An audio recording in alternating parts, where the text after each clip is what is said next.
बिल्कुल, देखिए गया से एनडीए के उम्मीदवार हैं जीतन राम मांझी जी हमारे साथ मौजूद हैं। मांझी जी, पिछले बार भी आप चुनाव लड़े, इस बार भी चुनाव लड़ रहे हैं, दोनों में आप कितना अंतर मानते हैं और साथ ही आज आपके लिए बड़ा दिन है, इसको आप किस तरह से देखते हैं? देखिए, हम कर्म में विश्वास करते हैं और पहले की बात जो कहा हमने कह दिया है कि पहले हम गलत संगति में, इसलिए कि कुछ लोग इतना लोक लुभावन बातें करते हैं, उससे आदमी कहीं ना कहीं प्रभावित हो जाता है। तो उनके जो लालू प्रसाद है, उनके पार्टी के तरफ से इतना लोक लुभावन बात कही गई, सामाजिक न्याय की बात कही कि ये चूहा पकड़ने वालों, ये बेंग पकड़ने वालों पढ़ना लिखना सीखो, तो हमको लगा कि अच्छा करेंगे। लेकिन जब उनके नज़दीक गए तो हमने समझा कि मेयर उनका एक स्लोगन है और अंदर में बहुत ऐसी बातें हैं जो हम शेड्यूल कास्ट, हम गरीब, हम पिछड़े के विरोधी उनका आचरण है, इसलिए उनके साथ हमने छोड़ा। और उस समय हम चुनाव हार गए तो हमको अच्छा लगा कि हार गए, नहीं तो फिर उनके साथ रह के उनके गलत कामों का ही हम समर्थन करते, वो उचित नहीं होता। और आज जब एनडीए में हम लोग हैं तो बहुत मैंने अपने को इतना सुखद स्थिति में पा रहे हैं, उसका कोई हिसाब नहीं। रही बात कि आज बड़ा दिन है कि छोटा दिन है, ये कभी नहीं हम सोचते हैं। हमारे लिए सब दिन बड़ा होता है, सब दिन निर्णायक होता है।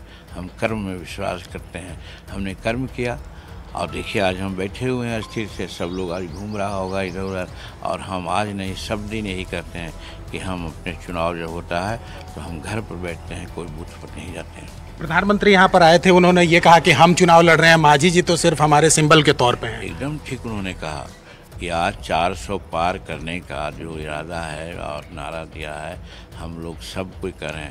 कल देखिए, कल हम औरंगाबाद गए थे अपना चुनाव छोड़ करके अपने क्षेत्र में, यही हमने कहा, जिस बात की चर्चा की कि आप लोगों को ये जानना चाहिए कि अगर सुशील बाबू से कहीं कुछ है तो छोटा मुद्दा के लिए बड़ा मुद्दा को नहीं बर्बाद करना चाहिए। और ये नरेंद्र मोदी जी का मामला है, हम लोगों का उसमें कुछ भी नहीं है, इसलिए सब नरेंद्र मोदी जी का नाम पर वोट दीजिए ताकि हमारा भारत आगे बढ़ सके। कौन से मुद्दे रहे जिनको लेकर आप जनता के बीच में गए? और अभी यार एक ही बात को बार बार हम रिपीट करते हैं, हमको अच्छा नहीं लगता है, हमको पागल आप लोग समझते हैं, इसका मतलब है काहे नहीं एक बार आप लोग सब बात को सुन ले कर सकते हैं। नहीं, जनता के बीच आप हमेशा क्योंकि जाते रहे हैं, गए हैं, बड़ी मुद्दा को लेके गए जो आप सब लोग जानते हैं, लेकिन एक ही बात को हम 25 बार कहें अच्छा लगेगा? आपसे भी पूछेंगे तो बार बार अच्छा लगेगा? आप देख लीजिए कि क्या मुद्दा है जो किसी ने आज प्रधानमंत्री के सामने और गया को मुद्दा को उठाया होगा। जो हमने 3 प्रमुख मुद्दा उठाया है, सबको यह जान गया है, वो मेरा मुद्दा है, वो सब समझना चाहिए आपको। और बार बार हम कहें, अभी कह दिए हैं, आपको कहेंगे। तो ये थे जीतन राम मांझी जो साफ तौर पर ये कह रहे हैं कि जीतन राम मांझी को एक बार नहीं, 2 बार नहीं, 3 बार नहीं, जितनी बार पूछा जाएगा मुद्दा बताना होगा। एक एक जनता को वो मुद्दा पता होना चाहिए कि वो किस कॉन्फिडेंस के साथ मैदान में उतर रहे हैं। अभी अनिल बलूनी कुछ कह रहे हैं, उसके बाद दोबारा मैं आती हूँ। उसी तरह से जो सीटें जीतने वाले हैं जी, और भारतीय जनता पार्टी जी बहुत ही अपने प्रदर्शन को और अच्छा करके सर्व प्रदर्शन करने जी। पूरे देश में अगर हम माहौल देखें बीजेपी को लेकर और 400 पार का जो नारा प्रधानमंत्री ने दिया है, उसको लेकर क्या कहना चाहेंगे सर?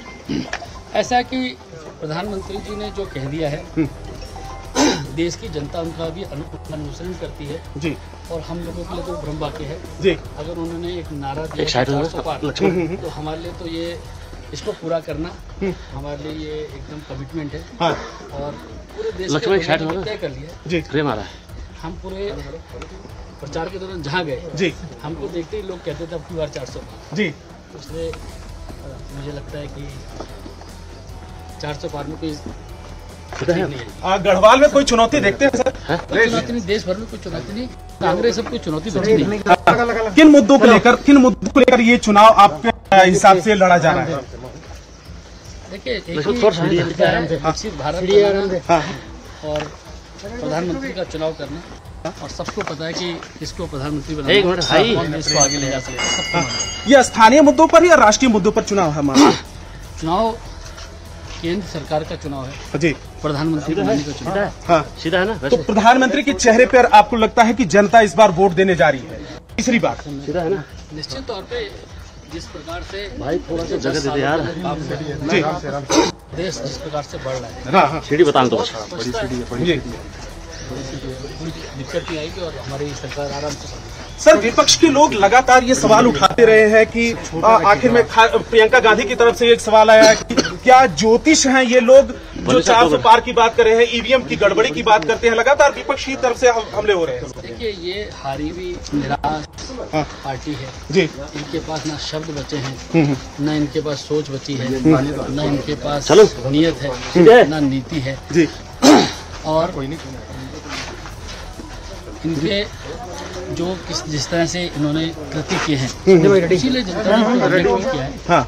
और हमारा जो ट्रैक रिकॉर्ड है, हाँ। और हमने जिस तरह से काम किया है, हमें अपने काम पर विश्वास है। इस कारण तो ये मानना है कि हम 400 पार आराम से करें। सर, एक सवाल और सर, एक सवाल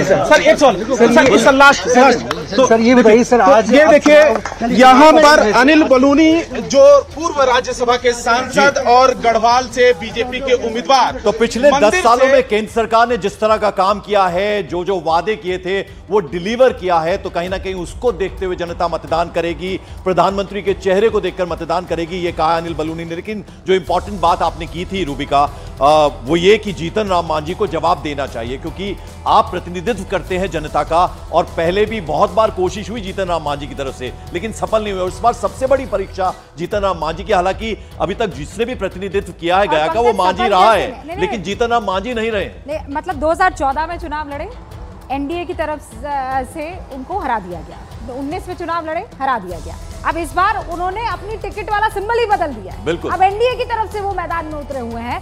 देखना यह है कि इस बार किस्मत किसका साथ देती है। लेकिन ऐसी 102 सीटें हैं जहां पर उम्मीदवार 1600 के परे हैं, और सब यही चाहते हैं कि 5 साल आने वाले जो हैं वो उनके नाम हो जाए, ताकि वो जनता की सेवा करें। अब वो ऐसा सोचते हैं कि नहीं, वो तो वो जाने, लेकिन वोटर तो यही चाहता है और यही सोचता है।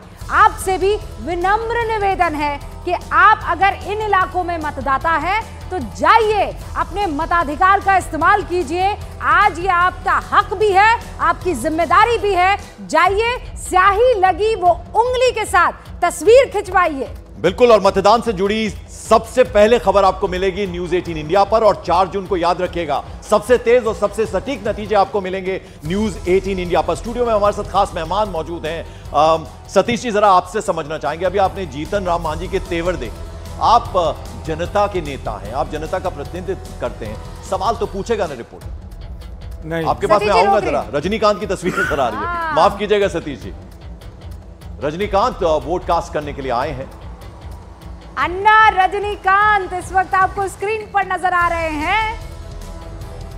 भयंकर फैन फॉलोइंग है, सुपर डुपर स्टार, और अपना वोट कास्ट करने के लिए आज देखिए और बिल्कुल साधारण वेशभूषा में टी शर्ट पहने रजनीकांत आते हैं, और ये इनका अंदाजा, इतने बड़े सुपरस्टार हैं, थलाइवा इन्हें कहते हैं, कल्ट फिगर है, एकदम लेजेंड हैं, और इनकी तारीफ तो खुद अमिताभ बच्चन भी करते हैं, और इनसे बड़ा स्टार शायद है नहीं। और वो आए हैं बिल्कुल साधारण तरीके से वोट कास्ट करने के लिए। आप देखेंगे कि वो बोलते क्या, थोड़ा कम हिंदी बोलते हैं, लेकिन सुनना होगा कि शायद वो कुछ कहें अपनी बात। लेकिन आप देखिए, ये अपनी स्याही दिखाते हुए, लोकतंत्र की स्याही, ये मुस्कुराता हुआ चेहरा रजनीकांत का, अपना वोट कास्ट करने आए हैं।